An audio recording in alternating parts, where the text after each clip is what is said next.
Thank you. Well, when Chaplain Kalo called me yesterday to see if I would pinch hit for our speaker, I immediately had two thoughts. First, I'm sad that you're going to be missing out on a really exceptional speaker from Florida. One of the privileges I think we have here in chapel is the amazing roster that Chaplain Kalo brings to us every year, and I think we are always in his debt. Don't you think? I really do. Very true. Well, my second thought had to do with preparing something on short notice. In my experience, things like this either are crash and burn moments, or somehow God rescues the whole episode. So let's wait and see. What I would like to do this morning is read to you from a passage in Paul that rarely gets much treatment. It's Philippians chapter 3, verses 4 through 7. In a moment of remarkable abandon, the apostle writes the following: "If anyone else thinks he has reasons to put confidence in the flesh, I have more. Circumcised on the 8th day, of the people of Israel, of the tribe of Benjamin, a Hebrew of Hebrews. In regard to the law, a Pharisee. As for zeal, a persecutor of the church. As for legalistic righteousness, I am faultless. But whatever was to my profit, I now consider loss for the sake of Christ." Now, this is quite an outline, and we all know that Paul never viewed these Jewish credentials as giving him any merit with God. We understand the difference between law and grace. But even if this is true, another thing is certain about Paul. These marks of Jewish life and experience certainly served him well in his missionary journeys. In fact, if Paul didn't have the background that he did, if he didn't have the experiences that came to him before his conversion, he would never have been the success he was later in his life. Which brings me to my thesis. God was at work in Paul's life before he even knew it. God was at work shaping him with experiences and forging the sort of person that would bring the gospel to the entire Mediterranean world. And if this was true of the Apostle Paul, it certainly is true of everyone sitting in this chapel this morning. Now, let me explore something of Paul's background with you. Paul grew up in the city of Tarsus in the Roman province of Cilicia. I imagine there were many times when he felt frustrated by this isolation. There were important cities all around this one city of Tarsus. There was Syrian Antioch just to the east. Here was a city of 100,000 people. It was a real city with, a classy port called Seleucia, where Greeks and Persians were mixing all the time. And then there was Jerusalem. Nothing compared to Jerusalem in Paul's imagination. Its temple was glorious. Its schools were astounding. That was the great city of Paul's spiritual ambitions. I can imagine the adolescent Paul wondering, why couldn't I have been born over in Syrian Antioch? Why wasn't I born in Jerusalem? I can just imagine him yearning for a good library, maybe an art museum, maybe a decent restaurant, maybe a sports arena, maybe a little adventure outside of Tarsus, wondering when someone would free him so he could find some culture. Growing up in Tarsus, actually, was a little like growing up in Texas.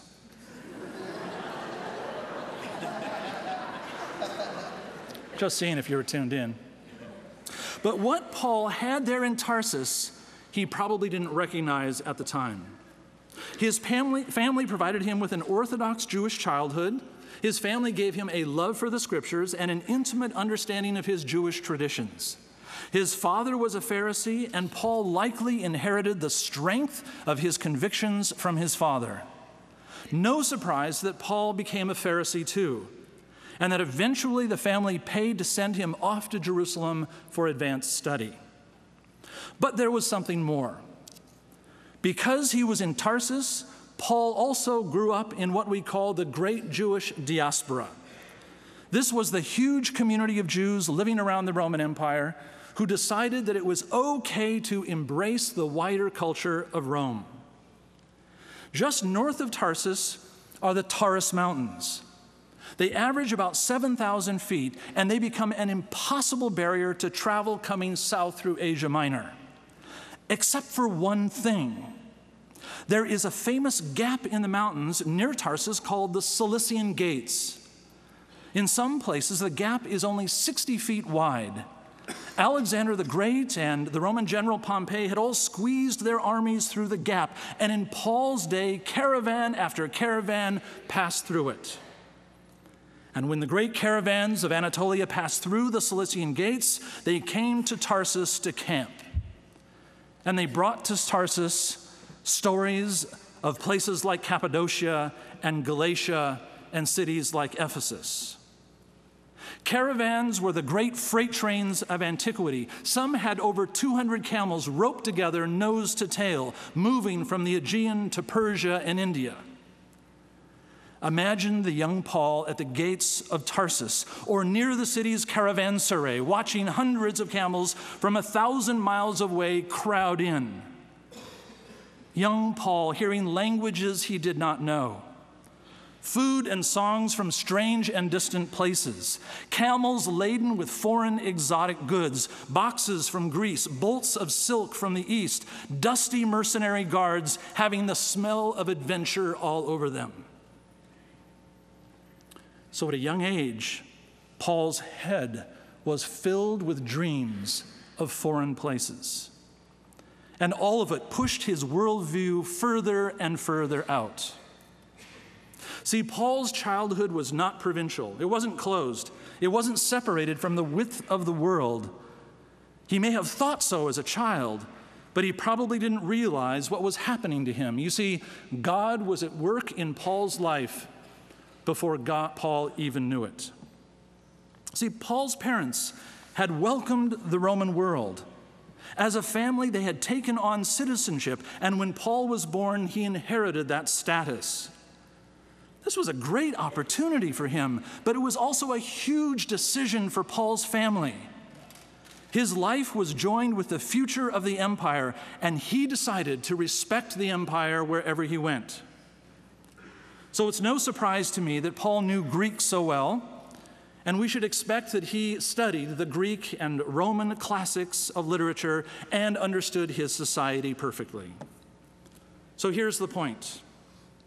It is no accident that when Paul begins his ministry, he is perfectly equipped to travel his world and debate synagogue leaders. God was at work in Paul's life before he ever thought about it. His home synagogue, his city, his citizenship, his language, even the caravans, they all conspired to make Paul who he became. He could debate in the synagogues of the diaspora. He could maneuver through the Roman cities with ease. He traveled extensively. On his second missionary tour alone, he traveled 3,000 miles, 1,800 miles on foot, 1,300 miles by ship. God called him to do this, but it was the Cilician Gates and it was the caravans that contributed to the fearlessness in this man's heart. See, God had shaped Paul early. God had molded his adolescence. God had given him opportunities. God had readied him for a task he could not imagine. Nothing happened in this early period that was an accident. When I was an undergraduate at the University of California, one of my favorite professors dared me to be an exchange student. Now, I was thinking about Mexico or Canada, maybe Europe. I thought that would be fun. But he wanted me to go to Beirut, Lebanon, because, as he put it, the future will be all about the Middle East. So I signed up, and I didn't even know where Lebanon was. But I was a sophomore, and that's the way you do things. But then came the big surprise. I was selected, and the following summer, I found myself in the Lebanon mountains studying Arabic and Arab history and culture. Then in the fall, I entered the American University of Beirut in Lebanon. It was a great year with one little hitch. A civil war started while I was a student there. It was a bit surreal, actually. Palestinian refugees ringed Beirut in refugee camps, and the Lebanese army decided it was time to disarm them. and that's how the fighting began. Well, our dorm had balconies facing the city, and we would sit there watching jet fighters rip over the city and drop their payloads on the Palestinians. I remember the concussions from the explosions. They shook the college. The catch was that my floor in the dorm, the 6th floor, was mostly Palestinian. They were regular guys, except that most of them were armed. And the attacks on the refugee camps made them crazy. They began pitching huge pieces of furniture off the top floor of the dorm in order to hit Lebanese cars on the streets below. Here at Wheaton, it's a big thing if you throw a water balloon out a window. Imagine a dresser or a refrigerator. Well, that certainly stirred things up. You haven't lived until you see a refrigerator fly out of a dorm and hit the hood of a car 6 floors up. This was all fine until the Lebanese army decided to bring a tank up the street. They parked it in front of our dorm and aimed its cannon at our 6th floor. Next thing we knew, some infantry shot tear gas through our windows, and I can tell you this, the dorm went quiet. I don't imagine that sort of thing happens very often here at Wheaton, though I have heard the dean reflect that he would love to put a tank in the U at Fisher once in a while on the weekend. College life is tough when the desks get taken for barricades. Classes were off again, on again, off again, and the first semester, well, it finished up okay, but in the winter, things heated up again, so my little pack of American friends decided to do 2 things. First, we got out of town. We started to travel. 3 of us flew to Istanbul, and we hitchhiked all the way back. We wandered around Syria and Jordan and Israel and Egypt, all on the cheap. And our letters home always made it sound like we were as safe as we could be. Dear Mom and Dad, war? What war? Remember, to always be a minimalist when writing home and you are in places like this. I had my first Turkish bath in Damascus. It's an interesting experience if you like standing naked in a large room of men you don't know and then get scrubbed down by a man you've never ever seen before. Worse yet, the sponges he's using has just been used on previous 100 men. We also got arrested once by the Jordanian secret police, but I won't go into that because we're on the radio. I also learned how to use a nargile that shows up in every Arab coffee house. Nargile is what the Lebanese call it, shisha in Arabic, hookah in Urdu. Like the Egyptians say, coffee without a nargile is like a sultan who has no furs. Millions of people in the Middle East, of course, use these every day. You will be comforted to know I never inhaled.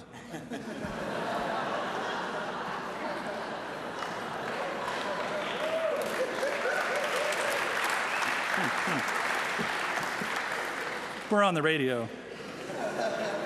The second thing I did was start taking classes at a seminary up the street called the Neary School of Theology. These guys, at last, were not politically active. They're going to be pastors, you know. That second semester, I found myself taking New Testament introduction with a room full of Armenian and American Christians from Lebanon, Syria, and Iraq. The professor was a new PhD in his early 40s, and he was perfectly inspiring. Middle Eastern culture, ancient languages, and the Bible were woven together seamlessly. And at that time, I didn't realize it, but in this one man, I would find the role model who would become a lifelong friend for 30 years. We became friends and are friends now for 35 years. 6 years ago, I was back in Beirut with my oldest daughter. She saw the dorms, she saw the refugee camps, she heard the stories, and I had to pause in amusement. Since I was in college, I had returned to the Middle East about 20 times. I had made the Palestinian cause a deep interest, and now I was back in Beirut, organizing pastors' conferences that hosted almost 100 Arab and Armenian bishops and priests. Some of them were even graduates of the school I had studied in my second semester. Students who attend my classes will quickly begin hearing about the Middle East. And if you could only meet that professor I knew back in Beirut 35 years ago, and if you could read his books, you would probably all know all that you need to know about me. You see, here comes my thesis again. When I least expected it, when I thought I was just going through the business of college, having a good time, taking classes, hanging out in Cairo, getting into hookahs, God was at work in ways I could least expect. God was shaping who I would become and putting indelible marks on my life. He was putting things in motion, influences that make me who I am today. So here is my observation. If it was true of Paul, if it has been true in my own experience, I can't help if it's not also going to be true of each of you sitting here this morning. God is at work, shaping us with indelible experiences when we don't even realize it. When I was in college, we all thought the life only began somewhere out there on the horizon. Once I graduate, then I'm going to start getting serious. I'll start taking showers. Once I finish graduate school, then life is going to begin. Here's one for Wheaton. Once I get married, then I need a job. And then once I get a career going, then I'm going to discover who I really am. And what I've decided is that there is a tremendous denial at the very heart of that kind of thinking. The denial says that what we are doing right now, what we are experiencing right now, who we know, those relationships, these are accidents, we think. And it's wrong. God is at work shaping us now in the experiences that come our way, and we don't even realize it. So we have two tasks. The first is to attend to the present and all of its opportunities. The second is to discern what God might be doing in the present in our histories. About 10 years ago, my TA, my teaching assistant, was a wonderful young woman named Kathy. Kathy landed a job one day at World Relief, and soon they told her that she would work with Eastern European refugees. And that is where the love affair started. Kathy fell in love with the Bosnians. She worked with them for about 3 years in Chicago. Then she got an MA in our TESOL program. And then she flew off to Sarajevo, and she became a teacher of English there. Today, she lives in London, and she supervises missionaries on 2 continents. Kathy will look back on her Wheaton experience and see those days at World Relief as an undergraduate as no accident of history. God was at work, and she attended to what was happening in her heart. She discerned that something important was here in her choices. She saw the caravans, and she got on board. Another student of mine named Brian was a good friend for a very long time. He was always in Young Life, and while at Wheaton, he became a Young Life club leader. But he began to see and to be troubled by those kids who lived on the margin of every Young Life group, those kids who didn't have the clothes or the personality or the connections to make it into the oh-so-cool inner circle. And that is when Brian's heart broke. And that is when the Cilician gates opened and the caravan came through. And he took it. And today, he is a psychologist working with severely abused boys in the Midwest. Brian will look back at these Young Life nights, and today he will tell you, that was no accident. It was no accident that I volunteered for those Young Life environments. Something big was happening. You see, God was at work inside of that choice, and it's made all of the difference. In my mind, it is no accident that a friend of mine, a student, Marjorie Brum, spent some time last year in Indonesia. It's not about Marjorie, it's about what God is up to inside of her, and the seeds of good things have yet to form. It's no accident that Alex Leo right now is in the Middle East. He spent the summer in Bethlehem, he ran around Syria, and now is in Cairo studying. Something is afoot in this man's life. God doesn't provide opportunities like this on a whim. Alex is being shaped. It's no accident that Julia Wallen spent time in Egypt and today is in Amman. She is working on Arabic. I don't know what the future holds for Julia, but I can tell you this. God is using these pieces, these experiences, in ways that Julia cannot imagine. I know students who volunteered here at Wheaton to work with the handicapped or the elderly, and today I see what it is doing to them. Wednesday, I look around at those CSC tables lined up, and I know that some student is going to walk up to a table and sign their name, and 10 years from now, they will look back and they will say that moment made all of the difference. We could compile story after story after story, and they would all say the same thing. God is moving in remarkable ways in your life now. In your story, He is forming you.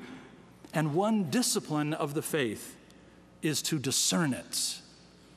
To discern it. You are being formed.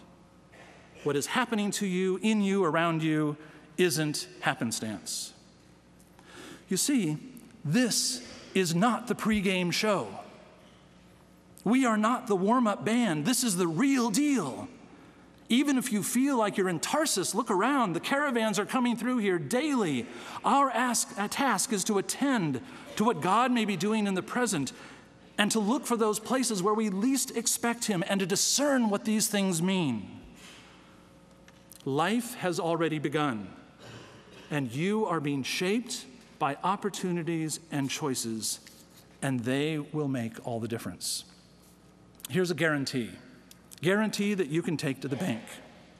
One day you are going to be an unbelievable 40 years old, and you will look back and you will see all of the turning points. You may stand someday in a place like Beirut, or it may be a medical clinic. It may be a classroom. It may be a country. It may be a law firm. It may be an internship, and you will smile. And you will praise God that He was at work and that you attended to your history and you did discern that He was moving pieces into place so artfully in your life. It is interesting to read interviews with people who are in their 80s.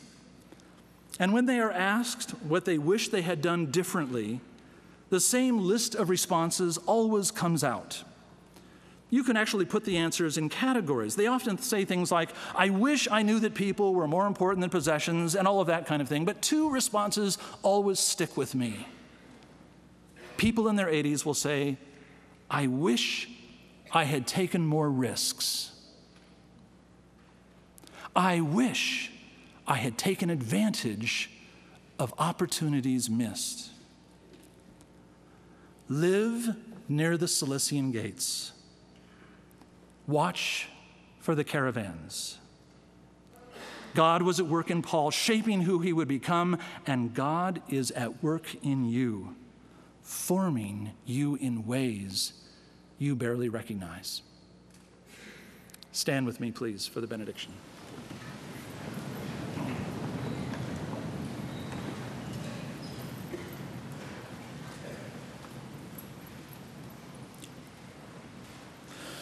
May the Lord bless you and keep you. May the Lord make his face to shine upon you and be gracious to you. The Lord turn his face toward you and give you peace. Amen. Have a good day. You're watching WETN, a service of Wheaton College. For information on our programs, call 630-752-5061 or email wetn@wheaton.edu. A video program guide is available at wetn.org.